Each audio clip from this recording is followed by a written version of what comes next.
Mesdames, Messieurs, bonsoir. 20h sur la RTS, le journal. Voici les titres. Les pays invités au défilé du 4 avril réaffirment leur volonté de renforcer les relations avec le Sénégal, la Gambie, la Guinée-Bissau, la Mauritanie. Tous ces pays voisins saluent le niveau d'équipement de nos forces de défense et de sécurité. Réaction dans ce journal. Ils sont installés sur le toit des habitations. Leur rôle, alimenter en eau les consommateurs et éventuellement prendre le relais en cas de coupure. Mais une question se pose, celle de leur entretien. L'hygiène est-il toujours au rendez-vous? Réponse dans le dossier de cette édition. L'ingestion de soude caustique, le hémé en question dans la rubrique santé. Le problème préoccupe au service de chirurgie de l'hôpital Albert Royer. La récurrence des accidents inquiète. L'absorption de tels produits par les enfants appelle à la vigilance des parents. Et puis notre invité dans cette édition, Mamadou Ba, président de l'Association nationale pour l'intensification de la production laitière. Bienvenue et bonsoir à tous. Nous ouvrons ce journal par le communiqué du Conseil des ministres qui s'est réuni ce mercredi au Palais de la République. Oumar Diawa. Le président Macky Sall a réuni le Conseil des ministres mercredi 5 avril 2017 à 10h au Palais de la République. Entamant sa communication autour de la célébration dans la communion du 57e anniversaire de notre accession à la souveraineté internationale et de la consolidation dynamique de notre République, le chef de l'État adresse ses chaleureuses félicitations au gouvernement, aux forces militaires et paramilitaires, aux anciens combattants, aux autorités administratives et locales, aux élèves, aux mouvements de jeunesse et de femmes, aux artistes et à toutes les forces vives de la nation pour le déroulement exemplaire des défilés et manifestations organisées sur toute l'étendue du territoire national. Ainsi, après avoir salué la participation remarquable d'un détachement de l'armée gambienne au défilé militaire à la place de la Nation, le président de la République demande au gouvernement de veiller à la modernisation des casernes et de l'équipement de nos forces de défense et de sécurité, à l'amélioration de leurs conditions sociales ainsi qu'à l'effectivité de la revalorisation générale des pensions militaires d'invalidité. Il en est de même de la prise en charge sociale optimale des anciens combattants dont le rôle précurseur dans la préservation des valeurs patriotiques et civiques reste primordial pour le développement du Sénégal. Par ailleurs, appréciant les résultats du recensement général des entreprises, RGE, réalisé pour la première fois au Sénégal, le président de la République félicite le ministre de l'Économie, des Finances et du Plan, l'Agence nationale de la statistique et de la démographie, ANSD, et toutes les structures ainsi que les acteurs impliqués dans le pilotage de cette opération essentielle pour la modernisation de l'économie nationale et l'actualisation du système d'établissement des comptes nationaux. Ainsi, le chef de l'État demande au Premier ministre d'ouvrir dans les meilleurs délais des concertations élargies avec le secteur privé, le monde universitaire et les collectivités territoriales afin d'intensifier l'exécution consensuelle d'une politique de promotion des PME, PMI qui capitalise dans l'équité le potentiel économique de nos territoires avec l'accroissement attendu de la création locale d'emplois. Le chef de l'État a clos sa communication sur le suivi de la coopération, des partenariats et sur son agenda diplomatique en informant le Conseil de sa participation le 10 avril 2017 à Abidjan au sommet extraordinaire de l'UEMOA et de la visite officielle que son homologue portugais, son Excellence, M. Marcelo Rebelo de Sousa, effectuera au Sénégal les 12 et 13 avril 2017. Dans sa communication, le Premier ministre a adressé au nom du gouvernement ses vives félicitations au président de la République à l'occasion de la célébration du 57e anniversaire de la fête de l'indépendance avant de rendre compte du suivi et de la coordination de l'activité gouvernementale. Le ministre des Affaires étrangères et des Sénégalais de l'extérieur a fait le point de la situation africaine et internationale. Le ministre de l'Économie, des Finances et du Plan a fait le point de la conjoncture économique nationale et internationale. Le ministre de l'Agriculture et de l'Équipement rural a rendu compte du déroulement de la campagne agricole 2016-2017. Le ministre du Travail, du Dialogue social, des organisations professionnelles et des relations avec les institutions a fait le point de l'état de la préparation de la deuxième conférence sociale. Le ministre auprès du président de la République en charge du suivi du plan Sénégal émergent a rendu compte de l'état d'avancement des différents projets et réformes. Au titre des textes législatifs et réglementaires, le Conseil a adopté le projet de décret portant organisation du ministère de l'Énergie et des énergies renouvelables. Au titre des mesures individuelles, le président de la République a pris les décisions suivantes. M. Mamadou Moustapha Ba, économiste planificateur, est nommé directeur général du budget. M. Papa Oumar Diallo, inspecteur principal des impôts et des domaines, est nommé coordonnateur de la direction générale du budget. Madame Nilan Ndiaye, titulaire d'un master en ingénierie de projet de coopération, est nommée secrétaire permanent du programme d'urgence de modernisation des axes et territoires frontaliers PUMA. Et enfin, M. Abdoulaye Gueye, titulaire d'un master en business administration, est nommé directeur de l'administration générale et de l'équipement au ministère du Commerce, du secteur informel, de la consommation, de la promotion des produits locaux et des PME, en remplacement de M. Abdoulaye Thiam, appelé à d'autres fonctions. C'est signé le ministre porte-parole du gouvernement. C'est donc là la lecture du communiqué du Conseil des ministres qui s'est réuni ce mercredi au Palais de la République. Défilé du 4 avril. La délégation gambienne a été conduite par la vice-présidente Fatoumata Tambadjan au nom du président Barrow. Elle a remercié le président Macky Sall pour la résolution de la crise gambienne. Fatoumata Tambadjan s'est aussi prononcée sur le thème du défilé. Nous l'écoutons. Nous remercions beaucoup notre président, son Excellence Adama Barrow, qui nous a donné la permission et l'opportunité d'assister à cette cérémonie merveilleuse. Et tout a été, le thème aussi qu'ils ont choisi est un thème très important pour l'Afrique et le Sénégal. Nous savons que l'environnement fait partie de notre vie, surtout la vie des femmes et les jeunes. Donc c'est une occasion de sensibiliser la population sénégalaise et tous les amis qui sont venus d'autres pays, à savoir que l'importance de l'environnement dans la vie quotidienne de notre vivant. Que Dieu bénisse notre frère, son Excellence Macky Sall, qu'il continue à gérer ce pays dans la paix, dans la prospérité et dans l'unité africaine. Nous ne cessons pas de le remercier, car il a vraiment joué un rôle très important dans notre impasse pendant notre problème politique en Gambie.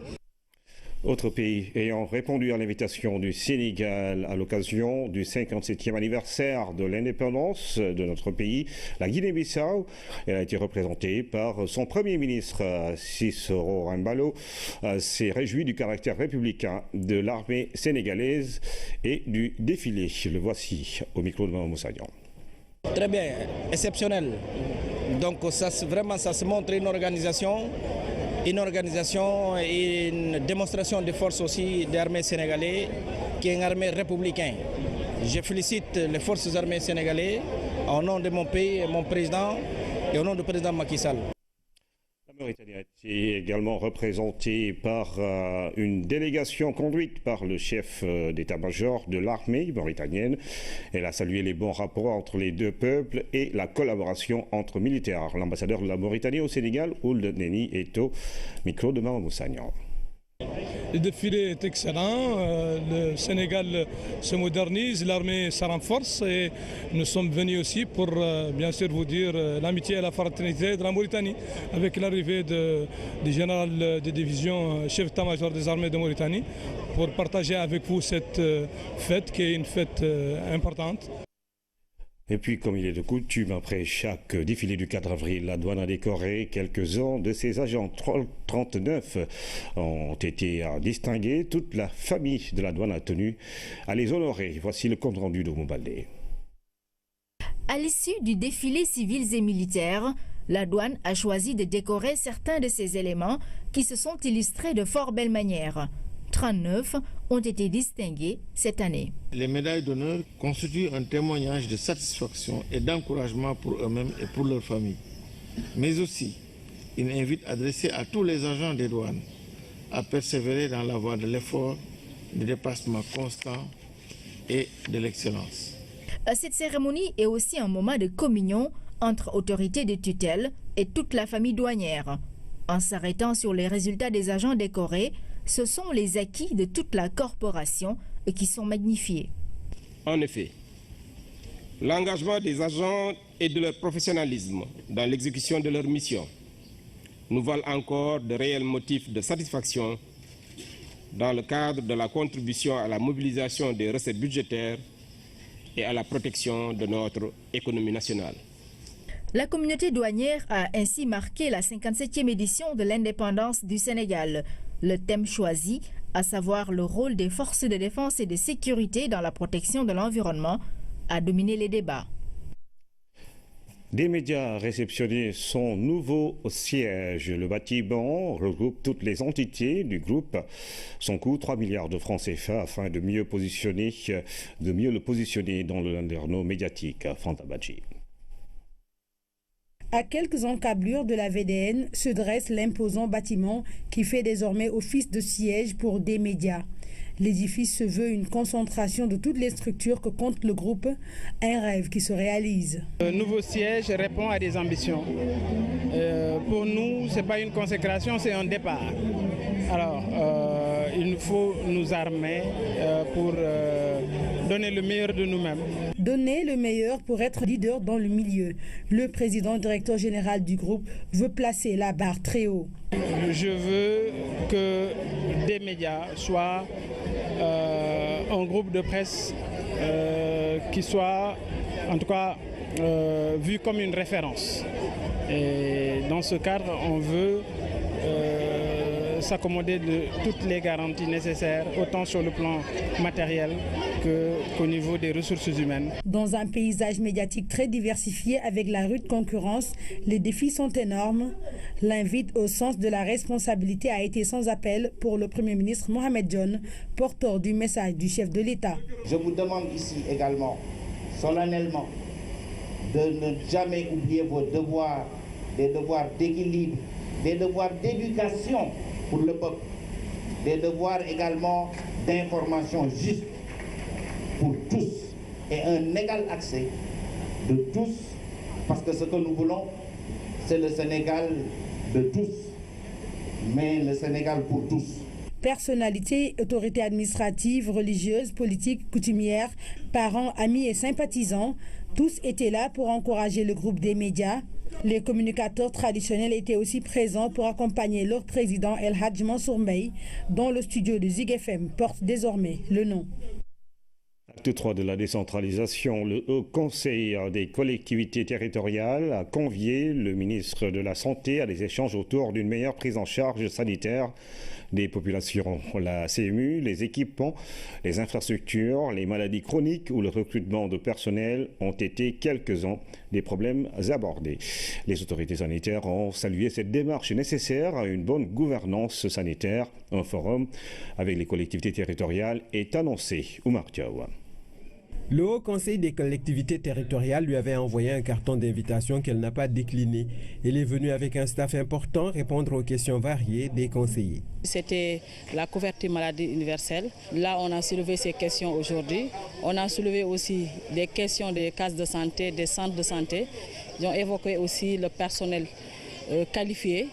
Ce ne sont là que quelques-unes des préoccupations saillantes exprimées par des conseillers, mais il y en a eu bien d'autres sur la pyramide sanitaire, les équipements, les infrastructures, mais surtout sur la gestion financière du système. Les idées ont tourné autour des fonds de dotation qui sont encore insuffisants, qui sont parfois pas bien répartis, qui viennent en retard. Donc nous avons posé ces problèmes.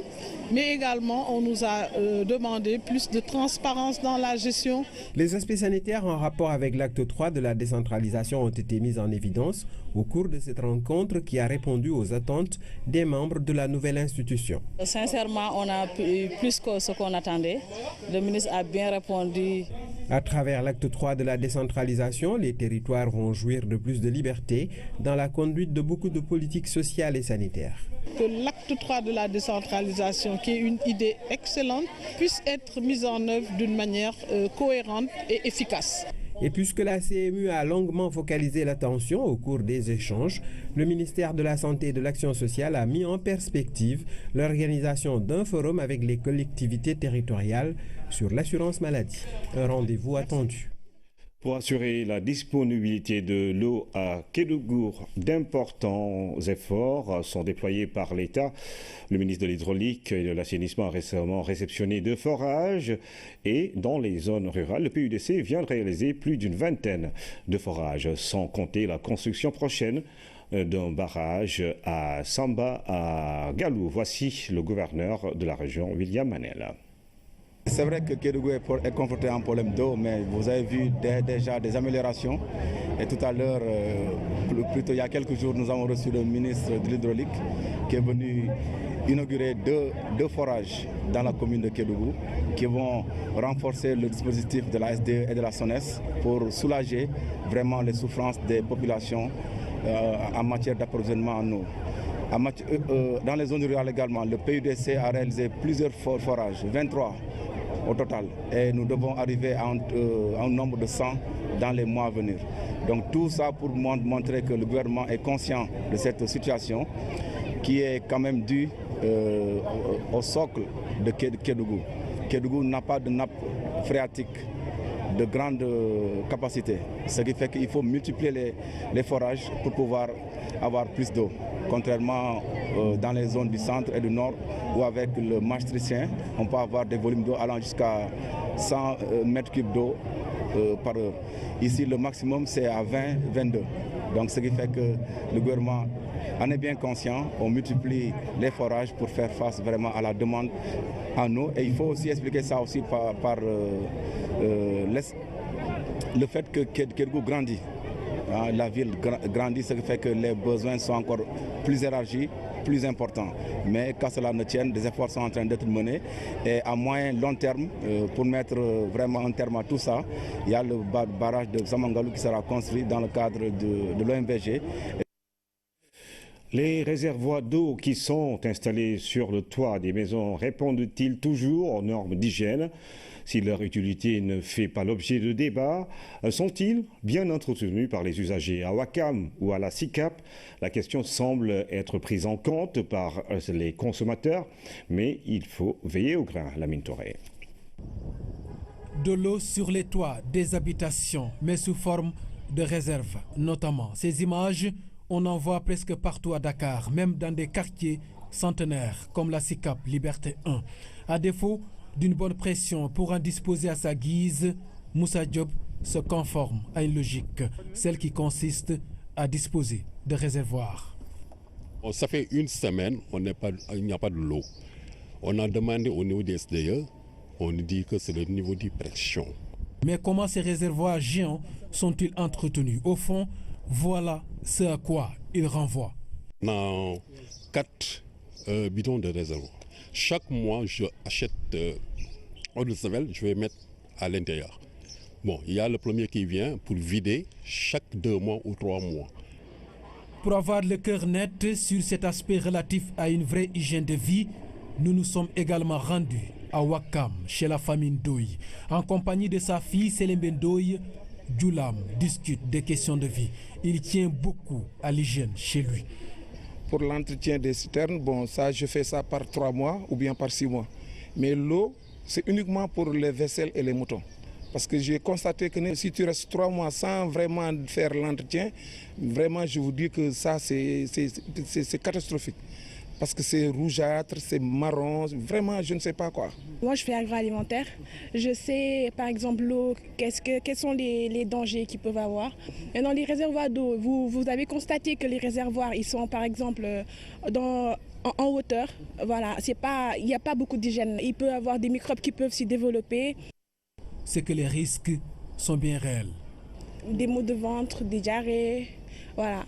Je pense que c'est ça. Et je pense aussi que ça peut créer d'autres maladies. Et même les enfants connaissent parfaitement les dangers. Il y a du calcaire, l'eau va devenir marron. Mais si ça devient marron, on va attendre un peu, qu'elle soit un peu propre.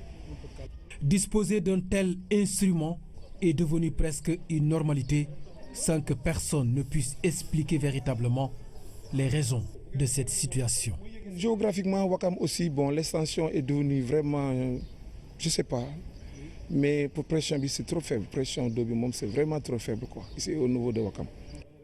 En attendant, le réservoir d'eau sur le toit continue de remplir sa mission, celle d'un pompier que l'on sollicite en tout et à tout moment. Et donc cette enquête de la Mine-Touré sur les réservoirs d'eau, la rubrique santé, on s'intéresse aux risques liés à l'ingestion de soude caustique, le Hémé. Les enfants sont les plus touchés. Le problème préoccupe au service de chirurgie de l'hôpital Albert Royer. Ce genre d'accident domestique a pour conséquence le rétrécissement de l'œsophage et bien d'autres complications. Nous voyons tout cela avec Oumou Baldé dans la rubrique santé. Au service des chirurgies pédiatriques de l'hôpital Albert Royer, l'un des problèmes de santé qui préoccupe le plus les urgences, ce sont les accidents liés à l'ingestion de soude caustique, communément appelée Hémé. Les données hospitalières de ces services en disent long. Par exemple, si nous prenons sur une période de 4 ans, allant de janvier 2012 à décembre 2016, nous avons recensé 243 cas d'ingestion ou de sténose caustique de l'œsophage. Et on sait très bien que ces chiffres sont bien en deçà de la réalité. Les sténoses caustiques de l'œsophage, c'est un rétrécissement cicatriciel de l'œsophage. Le tube qu'est l'œsophage est rétréci et l'alimentation passe partiellement ou pas du tout. Et dans notre contexte, le produit qui est le plus incriminé, c'est la soude caustique qui est ingérée par les enfants. Et il est utilisé dans les ménages pour laver les carreaux, laver les toilettes, mais également pour blanchir les habits, parce que c'est un produit très décapant. Parce qu'il faut rappeler que la majorité des enfants qui ingèrent ces produits caustiques ont entre 1 et 3 ans. Les parents des victimes partagent leur longue souffrance. Ce type d'accident domestique est vécu difficilement. Mon enfant a ingéré la soude caustique depuis 2006. Il avait juste 2 ans. Depuis lors, je fais le tour des hôpitaux. Mais rien, ça se complique de jour en jour. Il ne peut plus s'alimenter ni boire de l'eau. C'est difficile. Ce que je demande aux parents, c'est d'être vigilants, très vigilants même, à l'endroit des enfants. Si on utilise ce genre de produit, Hémé, eau de javel, quel que soit, n'importe quel produit qu'on peut utiliser, après usage, de jeter parce que c'est plus prudent.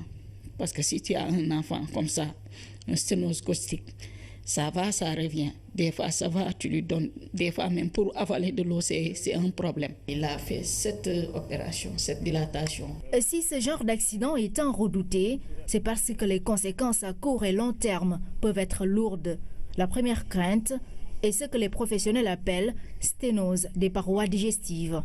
C'est que dès que l'enfant avale ce produit caustique, c'est toute une histoire qui commence. Et c'est une histoire qui est très longue. Donc il y a différents signes. Donc comme vous pouvez voir ici, on a administré à l'enfant un produit radio-opaque, donc qui paraît blanc à la radio. Ça, c'est une image de l'œsophage. Alors, regardez, le produit est passé, mais arrivé à ce niveau, en principe, comme vous voyez ici, ça devait opacifier l'œsophage sur toute la longueur. Mais vous voyez ici, il y a un défilé, il y a l'œsophage qui est complètement ratatiné.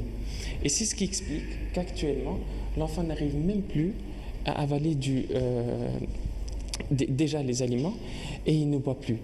Tout comme les lésions de cette sténose, la prise en charge est aussi complexe et parfois longue. Elle comporte d'ailleurs plusieurs phases. Alors, la prise en charge débute déjà à la maison. Donc, si le produit est ingéré par l'enfant, parce que le plus souvent il s'agit d'un enfant, donc il faut immédiatement arrêter l'alimentation. Maintenant, après arrêt de l'alimentation, il ne faut surtout pas essayer de faire vomir l'enfant. Donc ce qu'il faut faire, c'est de convoyer le malade immédiatement vers une structure sanitaire. Dès que le chirurgien reçoit le malade, la hantise, c'est que le malade évolue vers une sténose. Et si l'œsophage est fermé, il faut dilater.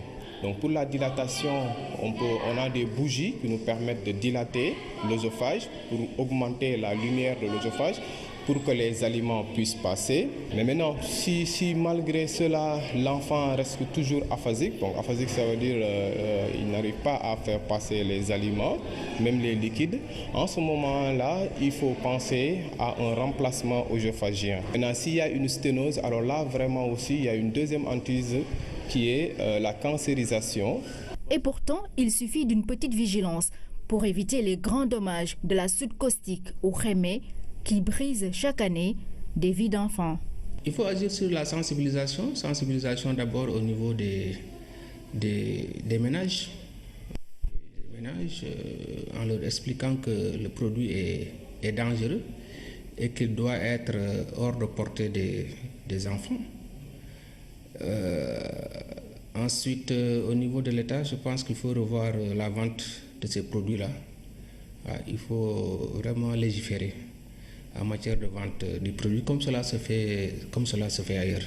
L'idéal, c'est donc de contrôler la vente de ces produits, mais aussi et surtout de les mettre hors de portée des enfants, comme tout autre produit chimique. Nous recevons, comme nous l'annoncions, un invité dans cette édition. Il s'agit de M.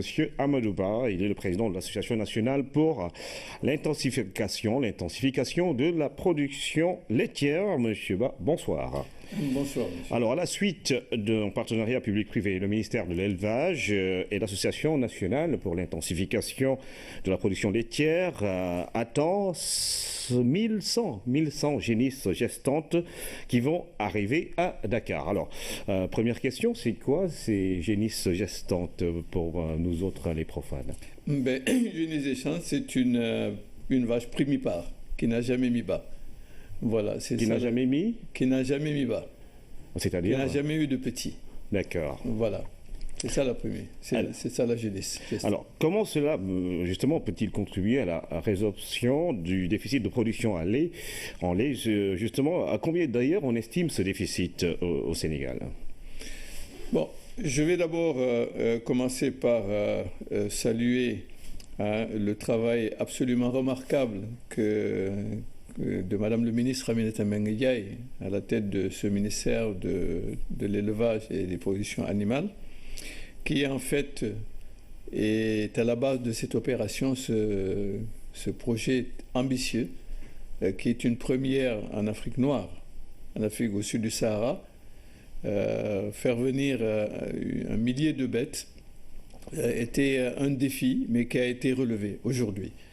Donc, vous parlez de déficit, mais le déficit, il se traduit simplement par des importations massives de lait, des produits laitiers, chiffrés, estimés à peu près à 65 milliards par année. Donc, nous sommes très loin du standard, si vous voulez, par habitant de consommation de lait. Et avec ces génisses qui vont venir, je pense que ce gap dont vous parlez pourra être absorbé sur un plan quinquennal que le ministère a mis en place dans le cadre de ce qu'on appelle le PRA de lait. C'est un programme assez spécial qui tend vers l'autosuffisance en lait au Sénégal. Ces vaches sont étrangères au milieu africain. Comment est-ce qu'elles vont s'acclimater justement? Alors, les races en question sont les Montbéliardes. Et vous avez la Montbéliarde qui est assez connue d'ailleurs au Sénégal. Vous avez la Holstein, vous avez la Normande moins connue, et vous avez la Brune des Alpes qui est une vache qu'on appelle la vache beurrière avec un taux de matière grasse très très élevé. Et ces vaches-là, naturellement, peuvent absolument s'adapter au climat dans la région du Cap-Vert, si vous voulez, dans la zone un peu des Niayes, où nous avons quand même un climat assez tempéré. Et actuellement, dans des fermes, qui constituent la NIPL, vous avez aujourd'hui donc ces races-là actuellement et qui produisent et qui y vivent, ça s'adapte assez facilement. Et je dirais, si vous le permettez, que si nous avons choisi de les faire venir en cette période-là, c'est parce que nous sommes dans... Enfin, c'est un climat assez tempéré pour le moment. Ça aurait été le mois de juin, juillet, ça aurait été beaucoup plus difficile. D'accord. Alors, quelles sont les mesures prévues au plan vétérinaire? Alors, je dois dire qu'il y a des docteurs vétérinaires, il y en a 2 qui sont dans le bateau, qui d'ailleurs, je le signale, est arrivé. Docteurs vétérinaires qui vont venir parce qu'il y aura une période de quarantaine. Bon, c'est d'ailleurs obligatoire. La quarantaine est obligatoire quand vous faites rentrer ici des animaux. Donc 40 jours dans un lieu et surveiller pour éventuellement voir s'il n'y a pas des maladies qui risquent de se propager. Mais ces docteurs vétérinaires vont nous accompagner. Il y a également au niveau de l'ANIPEL, nous avons des docteurs vétérinaires. Mais le concours le plus important vient du ministère de l'Élevage. Vous avez véritablement des équipes, des gens chevronnés qui vont participer également à la surveillance et au suivi de la quarantaine. Et le ministère de l'Élevage, d'ailleurs, promet de nous donner un lot de médicaments, de médicaments pour le traitement éventuel des animaux en cas de maladie. Ça, c'est pour la prophylaxie. Mais je dois dire aussi que notre fournisseur, nous avons pu obtenir de notre fournisseur un lot de médicaments qui sera après distribué d'ailleurs aux différents acquéreurs. Justement, en matière de distribution, comment seront-elles réparties entre les producteurs? Il s'agit en fait de commandes. Mais je pense qu'il faudrait peut-être parler disons de l'opération qui a été arrêtée avec le ministère de l'Élevage, où nous avons, au niveau de notre association, l'ANIPEL, obtenu une subvention à hauteur de 43,75% sur un achat, une commande, disons, globale d'environ 1,6 milliard.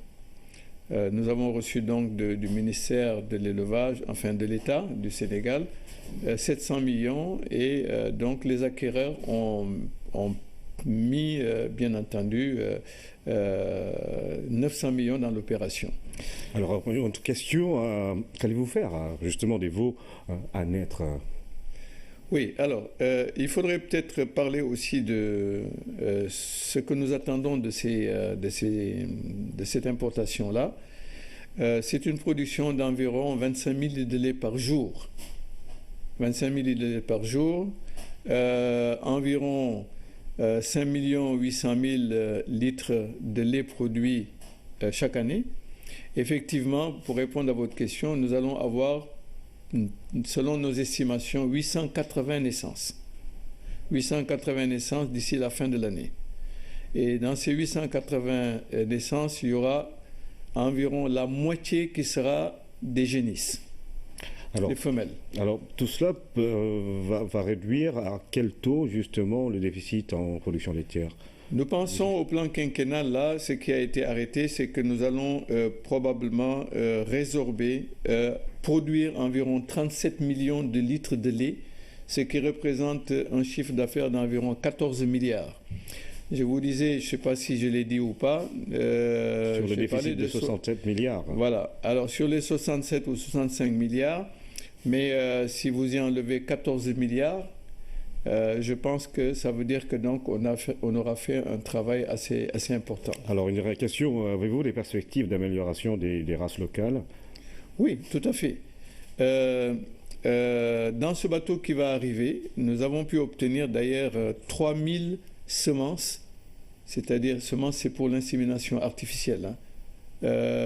Mais par ailleurs, il y a un projet du ministère de l'Élevage, bien entendu, et ça a toujours existé d'ailleurs, de faire inséminer les vaches locales. Je pense que Madame le ministre en avait parlé dans son intervention en français et en wolof, pour dire que donc ces inséminations qui seront faites sur les vaches locales vont permettre de booster, d'améliorer également la production actuelle de nos vaches qui sont d'environ 1,5 litre par jour.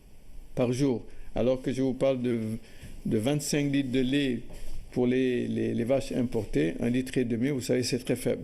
Donc la seule possibilité, bien entendu, c'est la question que vous venez de poser, c'est-à-dire donc de procéder à une amélioration, c'est-à-dire à une insémination pour améliorer la production locale. Merci M. Mboulouba, président de l'Association nationale pour l'intensification de la production laitière. Vous recevez demain 1100 génisses gestantes. Ce sera sous la présence du Premier ministre, n'est-ce pas? Oui, alors je voudrais vous dire que le bateau est déjà rentré dans le port de Dakar. Demain, il y a une cérémonie, le Premier ministre va venir. Bien entendu, il y aura tous les acteurs qui évoluent dans la filière laitière qui sont invités et qui seront au port de Dakar, au Môle 1, où il y aura donc le Premier ministre va visiter le bateau et les animaux dans les cales avant débarquement. Merci, monsieur Mamadou Ba. Merci à vous. Ouverture officielle de la foire artisanale de Tambacounda pour cette 3e édition. Le thème choisi est artisanat et agriculture. Tous les artisans du Sénégal ont été conviés. Ils sont plusieurs à exposer leurs produits à la foire régionale de Tambacounda. Menuisiers, couturiers, teinturiers et bijoutiers, entre autres. À l'occasion de ce grand rendez-vous commercial, les artisans de la région de Tambacounda n'ont pas manqué d'interpeller la tutelle sur leurs conditions de travail. C'est tel que le manque de formation des acteurs, l'accès aux matières premières, l'accès aux fonciers et la faiblesse des moyens alloués pour l'encadrement des artisans.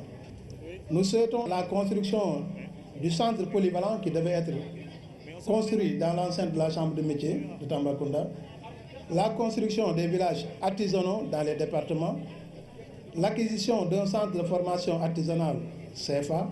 Ce grand rendez-vous du donner et du recevoir, une initiative des artisans de la région de Tambacounda, a été saluée par le ministre de l'Artisanat, parrain de cette 3e édition. L'artisanat, faut-il le rappeler, joue un rôle important dans le développement économique et social de notre pays. Cette importance apparaît en termes de création d'emplois, de génération de revenus et de valorisation de nos ressources locales. D'où sa contribution significative à la lutte contre la pauvreté.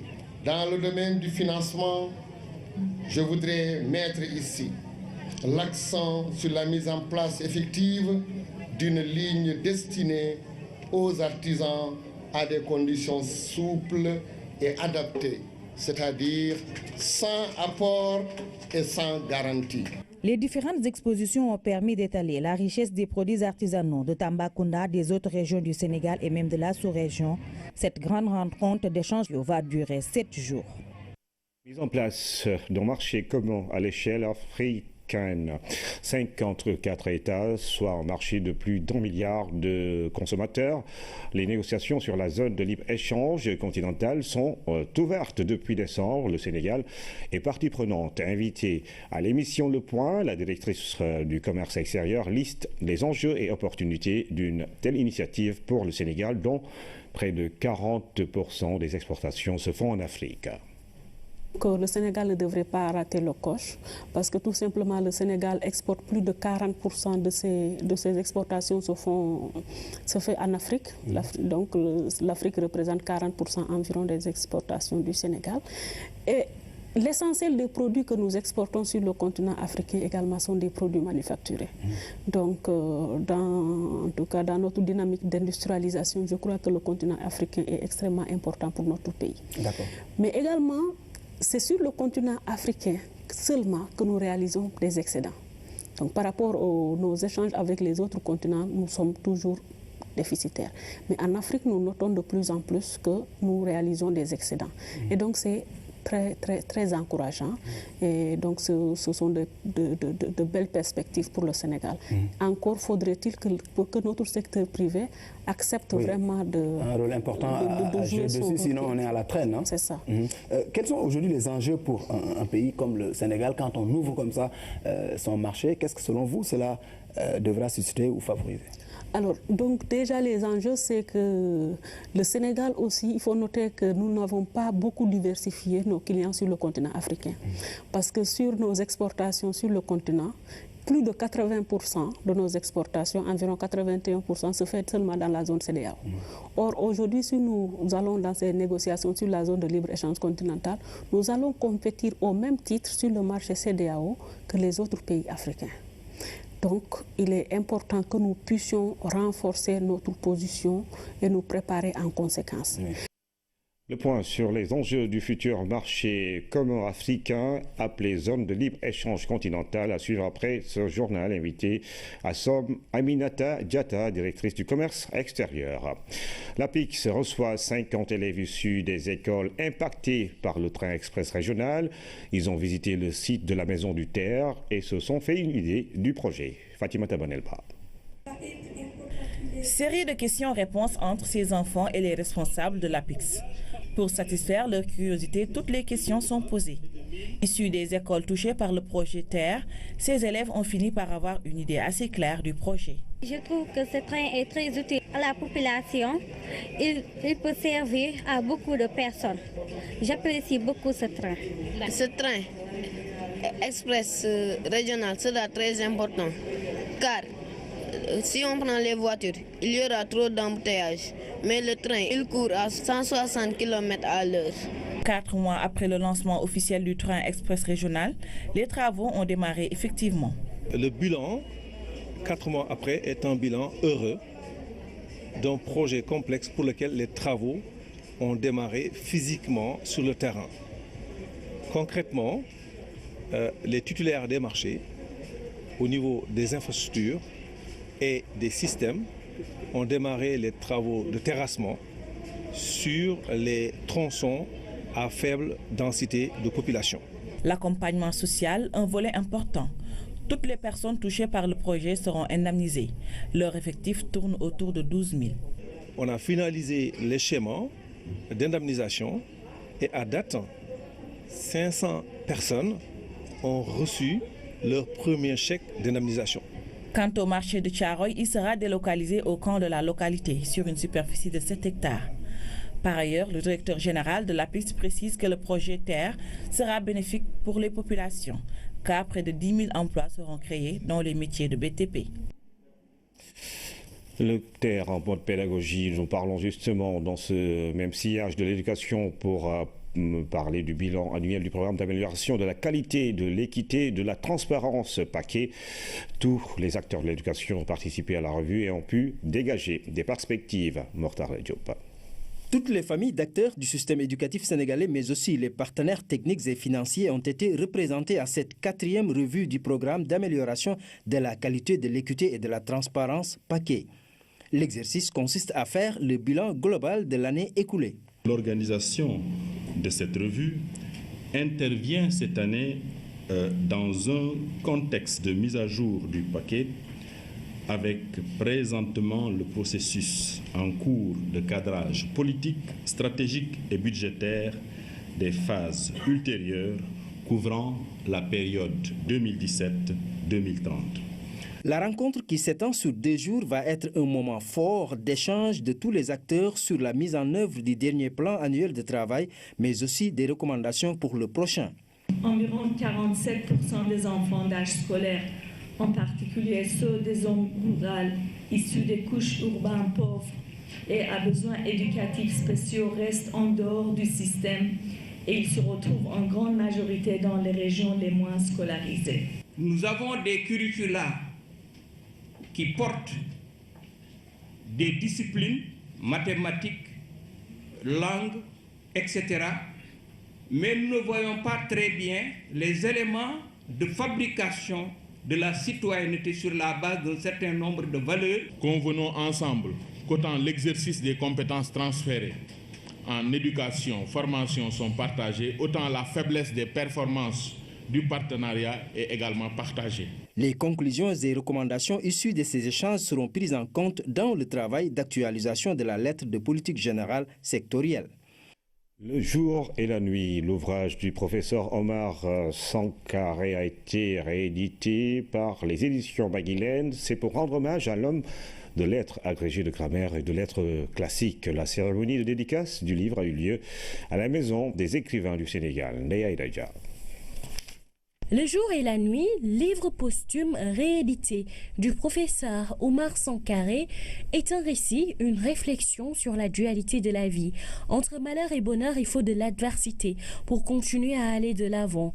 L'histoire d'un jeune homme, Doudou, confronté aux vicissitudes de la vie après le décès de son père, mais il va tout de même s'en sortir grâce à son courage et son abnégation. Ce récit, et ça c'est important du point de vue de la création, pourrait se lire comme un conte initiatique ou une légende. Sa structure et surtout sa dimension pédagogique et morale l'apparente à un parcours initiatique à la fin duquel le héros est comblé par sa réussite. Cette parenté semble d'autant plus évidente que le personnage de légende qui est devenu Doudou ressemble à chacun de nous. Du moins, chacun d'entre nous pourrait se lire en lui et se représenter sa réussite comme étant le couronnement d'un parcours rempli de pièges et d'obstacles de toutes sortes. Seul agrégé africain de grammaire et de lettres classiques, professeur Sangaré était un ami du ministre de l'Enseignement supérieur qui en sait des choses sur lui.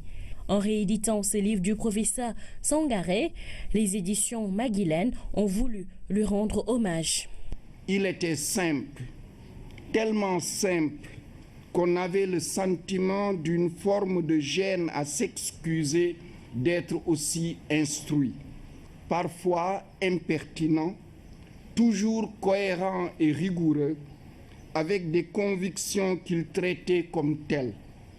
Le résultat d'un processus cognitif qui pouvait être juste ou erroné. N'est-ce pas là les signes d'une démarche scientifique? Décédé le 26 octobre 2015, le professeur Sangaré était un éminent intellectuel. C'est pourquoi ses collègues, écrivains et universitaires ont voulu lui rendre hommage à travers cette cérémonie de dédicace de cet ouvrage réédité qui décrit subtilement les mœurs, us et coutumes de la société sénégalaise. L'actualité internationale nous conduit aux États-Unis et en Syrie, mais on tourne tout d'abord par la République démocratique du Congo où le président Kabila a pris la décision de nommer un Premier ministre dans les 48 heures. Hadi Kamara. Le président Joseph Kabila va nommer un nouveau Premier ministre dans les 48 heures. L'annonce a été faite lors de son discours adressé hier à la nation devant les deux chambres du Parlement. Le président Kabila a demandé l'adoption d'une loi et l'accélération pour désigner une personnalité consensuelle. La question de la nomination du Premier ministre est l'un des deux principaux points de blocage entre l'opposition et la majorité.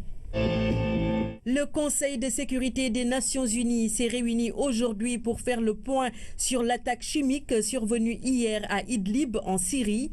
La France, les États-Unis et le Royaume-Uni vont présenter une nouvelle résolution condamnant cette attaque. La Russie, principal allié de la Syrie, juge inacceptable cette résolution. Pour Moscou, nul ne peut anticiper les résultats d'une enquête en cours. Selon l'Observatoire syrien des droits de l'homme, l'attaque a fait plus de 70 morts. Aux États-Unis, le président Donald Trump démet son conseiller Steve Bannon au Conseil de sécurité nationale. Considéré comme un radical, la nomination de Steve Bannon avait créé une vive polémique aux États-Unis. Ouverture à Dakar d'une session de formation des directeurs d'instituts publics de formation, des cadres de la jeunesse, des sports et des loisirs dans l'espace francophone. Il s'agit pour la CONFEJES, la conférence des ministres des sports, de la francophonie, de faire en sorte que l'assurance qualité soit mieux prise en compte dans les offres pédagogiques des instituts. Pabouna Tchawa. Ils ne sont pas moins de 16 directeurs d'instituts publics de formation, des cadres de jeunesse, de loisirs et de sport de la CONFEJES, la conférence des ministres de la jeunesse et des sports de la francophonie, à se retrouver à Dakar pour un renforcement de compétences. Une session de formation axée sur les enjeux de l'assurance qualité dans l'offre pédagogique des instituts. Il s'agissait de mettre d'abord en œuvre un programme visant à améliorer la gouvernance dans les instituts nationaux de formation des cadres de jeunesse et de sport des pays francophones. Donc il y a déjà eu une première session de formation sur l'assurance qualité. Nous avons aussi réfléchi et envisagé la mise en œuvre de partenariats entre ces instituts et les universités, à travers notamment le soutien du CAMES pour l'amélioration à la fois de la gouvernance mais aussi de la qualité de formation. La rencontre de Dakar permettra d'instaurer un cadre approprié de partenariat entre le réseau des directeurs d'instituts, le CAMES et la FIEP, la Fédération internationale de l'éducation physique. J'espère que notre coopération apportera les réponses sur beaucoup de questions et indiquera les nouvelles tendances et perspectives de développement de l'éducation physique et du sport mondial, mais spécialement dans la région afro-européenne, de formation des cadres et montrera la nouvelle position de l'éducation physique et du sport dans la société multiculturelle. La diversité d'organismes, de structures travaillant en faveur de la jeunesse devrait constituer plutôt une aubaine pour optimiser le rendement du service qu'on lui consacre. Si tout un chacun s'emploie à donner le meilleur de lui-même en identifiant des centres d'intérêt partagés et en mutualisant au mieux l'expertise spécifique et les ressources multiformes. Le plan d'action du réseau des directeurs d'instituts publics francophones de sport, jeunesse, loisirs est en parfaite cohérence avec la politique sportive du Sénégal. Le ministre des Sports me fait dire que cette importante initiative de la CONFEJES entre en droite ligne des priorités inscrites dans notre lettre de politique sectorielle de développement des sports. En effet, 4 axes stratégiques sont déclinés dans notre lettre de politique sectorielle, dont un portant sur la formation des cadres. Les travaux vont se poursuivre jusqu'au 7 avril prochain. La rencontre a été ponctuée par une remise de certificats aux délégués nationaux et de présents aux autorités. Le lutteur Recrec, vainqueur du tournoi doté du drapeau MSN. Cette activité sportive est organisée dans le cadre du festival Rythme, musique et tradition de Fatick, organisé par l'association Ndefleng. Voici le reportage de Rabinou Diop. Cette séance de lutte a bouclé le festival des arts, rythme et musique organisé par l'association Ndefleng. Ce véhicule 4x4 a fait monter la pression chez les lutteurs qui sont affrontés pour rentrer avec. Au-delà de ces festivités, c'est la culture sérère qui est valorisée. Cette deuxième édition a réuni des fils du terroir de Mamindis. Nous sommes venus leur montrer la culture sérère parce qu'il faut que nous sachions d'où nous venons. Même si la vie moderne nous tente, c'est beau cette culture sérère que nous avons vécue aujourd'hui. La culture sérère, nous l'avons vécue par le lamb et vraiment je me réjouis. Je suis extrêmement heureux. Cette deuxième édition du festival Ndefleng est un prolongement des journées culturelles sérères. L'appel de Ndefleng a trouvé un écho favorable auprès des Fatickois. Nous terminons aujourd'hui, ce soir, les journées culturelles sérères organisées par l'ONG Ndefleng. Profite de l'occasion pour remercier très sincèrement le chef de l'État, Macky Sall, qui a appuyé fortement cette manifestation. Dire que aussi toutes les séquences des journées culturelles se sont très bien déroulées. Et je prends à témoin monsieur le gouverneur de la région, mais également le ministre Ali Koto, qui, du colloque à la soirée, en passant par la visite des sites et le tournoi de lutte traditionnelle, a traversé toutes ces séquences. Après des minutes de confrontation, c'est le lutteur Recrec qui a battu Ordinateur et qui remporte le drapeau MSN doté de cette belle voiture 4x4. Le festival Vert, Jaune, Rouge, initié par le groupe Bidéo Boubès, aura lieu les 7 et 8 avril prochains à la place du Souvenir. Les artistes musiciens ont tenu un point de presse ce mercredi. Ils sont revenus sur les derniers réglages de ce festival à caractère citoyen. Fatoumata Savané. Li bok, ce que nous partageons ou encore ce qui nous unit, c'est le thème de la deuxième édition du festival Vert, Jaune, Rouge. Si on dit Vert, Jaune, Rouge, donc on nomme personne. Donc tout le monde est là-dedans. Donc les politiques, donc les religieux, donc le monde rural, les artistes, j'en passe. Donc c'est un festival qui célèbre le Sénégal en fait. Le groupe Bidéo Boubès, à travers ce festival, compte célébrer le Sénégal, son pays, mais aussi porter des messages à travers sa musique, un plaidoyer autour des préoccupations des populations. On est des nationalistes avant tout. Ça ne veut pas dire que nous fermons la porte aux autres, mais quand même, cet élan de solidarité nationale et cet élan de citoyenneté, ça nous tient à cœur et je pense que tout cela fait partie de ça. Donc quand on sait que la majeure partie des populations se trouve dans les zones rurales, presque 60% de la population, donc il me semble important qu'on développe l'agriculture et nous on n'a que nos voix, on n'a que notre musique, notre aura pour essayer de porter le message. Notre engagement dans l'agroécologie c'est ça, comme on est engagé aussi avec la HCR dans les questions de nationalité, comme on est engagé aussi avec le ministère dans les questions de mortalité maternelle et infantile. Donc Bidéo Boubès est un groupe qui fait du plaidoyer. Ce festival, c'est aussi une partie de la fête de l'indépendance qui se poursuit. On a choisi les 7 et 8, c'est pour juste faire un prolongement du 4 avril. Parce que Bidéo Bess est un groupe très culturel. On a vu que le 4 avril, il y a un défilé militaire, il y a le défilé des élèves et de tous les corps et tout, mais il n'y a pas de défilé ethnique. Et je pense que les ethnies aussi, c'est important au Sénégal. C'est ce qui fait aujourd'hui le socle de notre cohésion nationale. Il faudrait vraiment maintenir cet acquis-là. Raison pour laquelle, donc, entre autres, il y aura un défilé des cultures par rapport à ce festival-là. Faire la promotion de l'esprit citoyen avec des symposiums, des plaidoyers, des actions civiques sur fond de concerts ouverts au grand public, Bidéo Bess rassure sur le spectacle du festival Vert Jaune Rouge. Mesdames et messieurs, c'est la fin de cette édition. Merci encore une fois de suivre l'actualité tous les jours sur la première chaîne de télévision sénégalaise.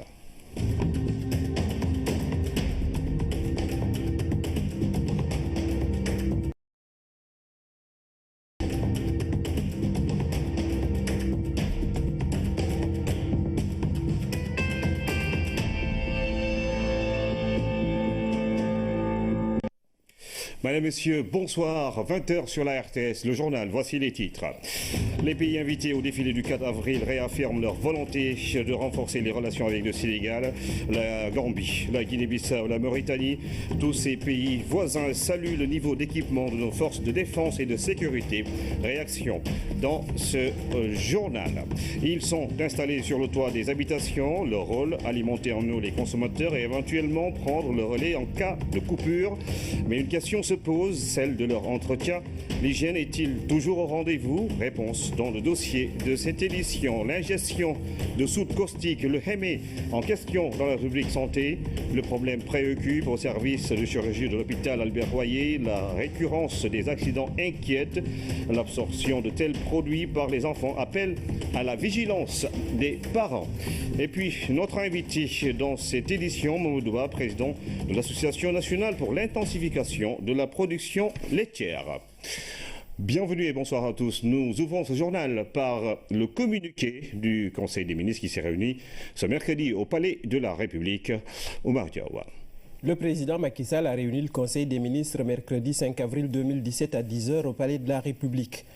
Entamant sa communication autour de la célébration dans la communion du 57e anniversaire de notre accession à la souveraineté internationale et de la consolidation dynamique de notre République, le chef de l'État adresse ses chaleureuses félicitations au gouvernement, aux forces militaires et paramilitaires, aux anciens combattants, aux autorités administratives et locales, aux élèves, aux mouvements de jeunesse et de femmes, aux artistes et à toutes les forces vives de la nation pour le déroulement exemplaire des défilés et manifestations organisées sur toute l'étendue du territoire national. Ainsi, après avoir salué la participation remarquable d'un détachement de l'armée gambienne au défilé militaire à la place de la nation, le président de la République demande au gouvernement de veiller à la modernisation des casernes et de l'équipement de nos forces de défense et de sécurité, à l'amélioration de leurs conditions sociales ainsi qu'à l'effectivité de la revalorisation générale des pensions militaires d'invalidité. Il en est de même de la prise en charge sociale optimale des anciens combattants dont le rôle précurseur dans la préservation des valeurs patriotiques et civiques reste primordial pour le développement du Sénégal. Par ailleurs, appréciant les résultats du recensement général des entreprises, RGE, réalisé pour la première fois au Sénégal, le président de la République félicite le ministre de l'économie, des finances et du plan, l'Agence nationale de la statistique et de la... Pour partager avec vous cette fête qui est une fête importante. Et puis, comme il est de coutume, après chaque défilé du 4 avril, la douane a décoré quelques-uns de ses agents. 39 ont été distingués. Toute la famille de la douane a tenu à les honorer. Voici le compte-rendu de Moubaldé. À l'issue du défilé civils et militaires, la douane a choisi de décorer certains de ces éléments qui se sont illustrés de fort belle manière. 39 ont été distingués cette année. Les médailles d'honneur constituent un témoignage de satisfaction et d'encouragement pour eux-mêmes et pour leurs familles. Mais aussi, une invite adressée à tous les agents des douanes à persévérer dans la voie de l'effort, du dépassement constant et de l'excellence. Cette cérémonie est aussi un moment de communion entre autorités de tutelle et toute la famille douanière. En s'arrêtant sur les résultats des agents décorés, ce sont les acquis de toute la corporation qui sont magnifiés. En effet, l'engagement des agents et de leur professionnalisme dans l'exécution de leur mission nous valent encore de réels motifs de satisfaction dans le cadre de la contribution à la mobilisation des recettes budgétaires et à la protection de notre économie nationale. La communauté douanière a ainsi marqué la 57e édition de l'indépendance du Sénégal. Le thème choisi, à savoir le rôle des forces de défense et de sécurité dans la protection de l'environnement, a dominé les débats. Des médias réceptionné son nouveau siège. Le bâtiment regroupe toutes les entités du groupe. Son coût, 3 milliards de francs CFA afin de mieux le positionner dans le landerneau médiatique. Fanta Badji. À quelques encablures de la VDN se dresse l'imposant bâtiment qui fait désormais office de siège pour des médias. L'édifice se veut une concentration de toutes les structures que compte le groupe, un rêve qui se réalise. Le nouveau siège répond à des ambitions. Pour nous, ce n'est pas une consécration, c'est un départ. Alors, il faut nous armer pour donner le meilleur de nous-mêmes. Donner le meilleur pour être leader dans le milieu. Le président directeur général du groupe veut placer la barre très haut. Je veux que des médias soient un groupe de presse qui soit en tout cas vu comme une référence. Et dans ce cadre, on veut s'accommoder de toutes les garanties nécessaires, autant sur le plan matériel qu'au niveau des ressources humaines. Dans un paysage médiatique très diversifié avec la rude concurrence. C'est signé le ministre porte-parole du gouvernement. C'est donc là la lecture du communiqué du Conseil des ministres qui s'est réuni ce mercredi au Palais de la République. Défilé du 4 avril. La délégation gambienne a été conduite par la vice-présidente Fatoumata Tambadjan au nom du président Barrow. Elle a remercié le président Macky Sall pour la résolution de la crise gambienne. Fatoumata Tambadjan s'est aussi prononcée sur le thème du défilé. Nous l'écoutons. Nous remercions beaucoup notre président, son Excellence Adama Barrow, qui nous a donné la permission et l'opportunité d'assister à cette cérémonie merveilleuse. Et tout a été, le thème aussi qu'ils ont choisi est un thème très important pour l'Afrique et le Sénégal. Nous savons que l'environnement fait partie de notre vie, surtout la vie des femmes et les jeunes. Donc c'est une occasion de sensibiliser la population sénégalaise et tous les amis qui sont venus d'autres pays, à savoir que l'importance de l'environnement dans la vie quotidienne de notre vivant. Que Dieu bénisse notre frère, son Excellence Macky Sall, qu'il continue à gérer ce pays dans la paix, dans la prospérité et dans l'unité africaine. Nous ne cessons pas de le remercier, car il a vraiment joué un rôle très important dans notre impasse pendant notre problème politique en Gambie. Autre pays ayant répondu à l'invitation du Sénégal à l'occasion du 57e anniversaire de l'indépendance de notre pays, la Guinée-Bissau, elle a été représentée par son Premier ministre Cicero Embalo, s'est réjoui du caractère républicain de l'armée sénégalaise et du défilé. Le voici au micro de Mme Moussagnan. Très bien, exceptionnel. Donc ça se montre une organisation et une démonstration de force aussi de l'armée sénégalaise, qui est une armée républicaine.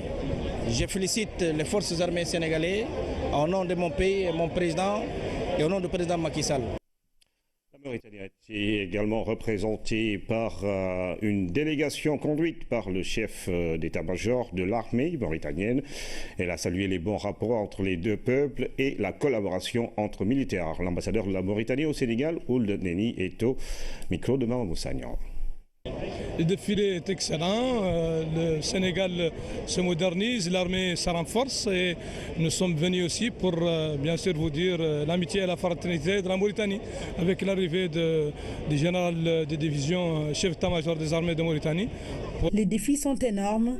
L'invite au sens de la responsabilité a été sans appel pour le Premier ministre Mohamed Dionne, porteur du message du chef de l'État.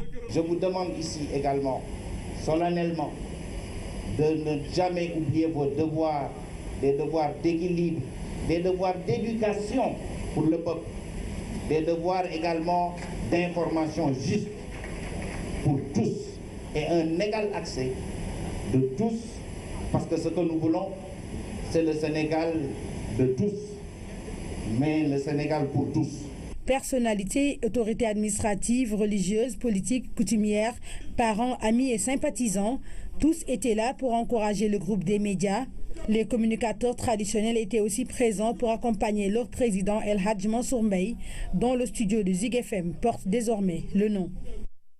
Acte 3 de la décentralisation, le Haut Conseil des collectivités territoriales a convié le ministre de la Santé à des échanges autour d'une meilleure prise en charge sanitaire des populations. La CMU, les équipements, les infrastructures, les maladies chroniques ou le recrutement de personnel ont été quelques-uns des problèmes abordés.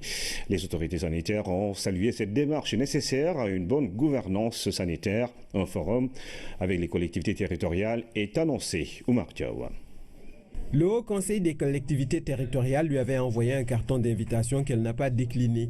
Elle est venue avec un staff important répondre aux questions variées des conseillers. C'était la couverture maladie universelle. Là, on a soulevé ces questions aujourd'hui. On a soulevé aussi des questions des cases de santé, des centres de santé. Ils ont évoqué aussi le personnel qualifié. Ce ne sont là que quelques-unes des préoccupations saillantes exprimées par des conseillers, mais il y en a eu bien d'autres sur la pyramide sanitaire, les équipements, les infrastructures, mais surtout sur la gestion financière du système. Les idées ont tourné autour des fonds de dotation qui sont encore insuffisants, qui sont parfois pas bien répartis, qui viennent en retard. Donc nous avons posé ces problèmes. Mais également, on nous a demandé plus de transparence dans la gestion. Les aspects sanitaires en rapport avec l'acte 3 de la décentralisation ont été mis en évidence au cours de cette rencontre qui a répondu aux attentes des membres de la nouvelle institution. Sincèrement, on a eu plus que ce qu'on attendait. Le ministre a bien répondu. À travers l'acte 3 de la décentralisation, les territoires vont jouir de plus de liberté dans la conduite de beaucoup de politiques sociales et sanitaires. Que l'acte 3 de la décentralisation, qui est une idée excellente, puisse être mise en œuvre d'une manière cohérente et efficace.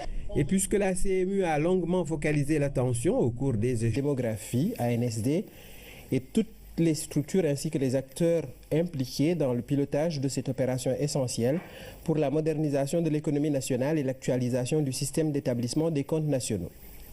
Ainsi, le chef de l'État demande au Premier ministre d'ouvrir dans les meilleurs délais des concertations élargies avec le secteur privé, le monde universitaire et les collectivités territoriales afin d'intensifier l'exécution consensuelle d'une politique de promotion des PME, PMI qui capitalise dans l'équité le potentiel économique de nos territoires avec l'accroissement attendu de la création locale d'emplois. Le chef de l'État a clos sa communication sur le suivi de la coopération, des partenariats et sur son agenda diplomatique en informant le Conseil de sa participation le 10 avril 2017 à Abidjan au sommet extraordinaire de l'UEMOA et de la visite officielle que son homologue portugais, son Excellence, M. Marcelo Rebelo de Sousa, effectuera au Sénégal les 12 et 13 avril 2017. Dans sa communication, le Premier ministre a adressé au nom du gouvernement ses vives félicitations au président de la République à l'occasion de la célébration du 57e anniversaire de la fête de l'indépendance avant de rendre compte du suivi et de la coordination de l'activité gouvernementale. Le ministre des Affaires étrangères et des Sénégalais de l'extérieur a fait le point de la situation africaine et internationale. Le ministre de l'économie, des finances et du plan a fait le point de la conjoncture économique nationale et internationale. Le ministre de l'Agriculture et de l'Équipement rural a rendu compte du déroulement de la campagne agricole 2016-2017. Le ministre du Travail, du Dialogue social, des organisations professionnelles et des relations avec les institutions a fait le point de l'état de la préparation de la deuxième conférence sociale. Le ministre auprès du président de la République en charge du suivi du plan Sénégal émergent a rendu compte de l'état d'avancement des différents projets et réformes. Au titre des textes législatifs et réglementaires, le Conseil a adopté le projet de décret portant organisation du ministère de l'Énergie et des énergies renouvelables. Au titre des mesures individuelles, le président de la République a pris les décisions suivantes. Monsieur Mamadou Moustapha Ba, économiste planificateur, est nommé directeur général du budget. Monsieur Papa Oumar Diallo, inspecteur principal des impôts et des domaines, est nommé coordonnateur de la direction générale du budget. Madame Nilan Ndiaye, titulaire d'un master en ingénierie de projet de coopération, est nommée secrétaire permanent du programme d'urgence de modernisation des axes et territoires frontaliers PUMA. Et enfin, M. Abdoulaye Gueye, titulaire d'un master en business administration, est nommé directeur de l'administration générale et de l'équipement au ministère du Commerce, du secteur informel, de la consommation, de la promotion des produits locaux et des PME, en remplacement de M. Abdoulaye Thiam, appelé à d'autres fonctions.